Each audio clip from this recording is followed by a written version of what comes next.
बाबाए क़ौम कायद-ए-आज़म मोहम्मद अली जिन्ना जी सालगिरह मारवी ग्राउंड उमरकोट में पाक फ़ौज जे जवाननि ऑफिसरनि ऐं उमरकोट जे सियासी समाजी शख़्सियतुनि जी शिरकत। मारवी ग्राउंड पाक फ़ौज जिंदाबाद पाकिस्तान जिंदाबाद जे नारनि सां गूंजी उथियो।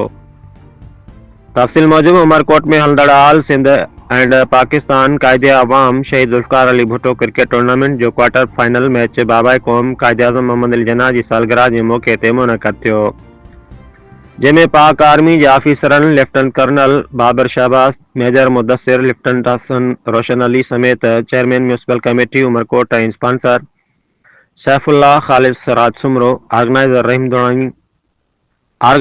रहीमदानी cricket academy, secretary Almehran cricket academy Rasool Bakhsh Rahimdani, DO organiser Taj Mohammad Khaskheli समेत ॿियनि कायद-ए-आज़म मोहम्मद अली जिन्ना जी सरकार जो केक काटियो।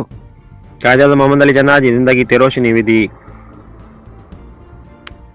आयल समूरनि महिमाननि खे ऑर्गेनाइज़र रसूल बख्श रहमदानी ऐं डीओ ताज खासकेली थर जी सकाफ़त लोई जा तोहफ़ा पेश कया। समूरो पिंडाल पाक फ़ौज जिंदाबाद पाकिस्तान जिंदाबाद जे नारनि सां गूंजी उथियो, जॾहिं त अब्दुल्ला शाह क्रिकेट अकेडमी भाण सईदाबाद ऐं एम्स हैदराबाद जे विच में क्वार्टर फाइनल खेॾियो वियो, जंहिंमें एम्स हैदराबाद वारनि पहिरीं बैटिंग कंदे 9 विकेटुनि ते 225 रन्सूं ठाहियूं ऐं 226 जो टारगेट ॾिनो।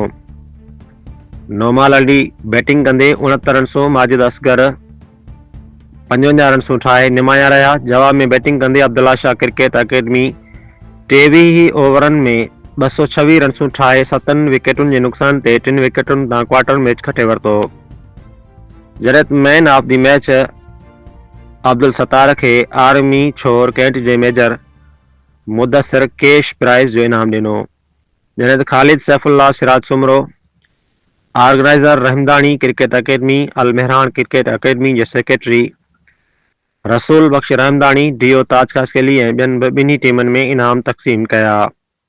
Report doctor M Lal Waghani, divisional bureau chief. Pakistan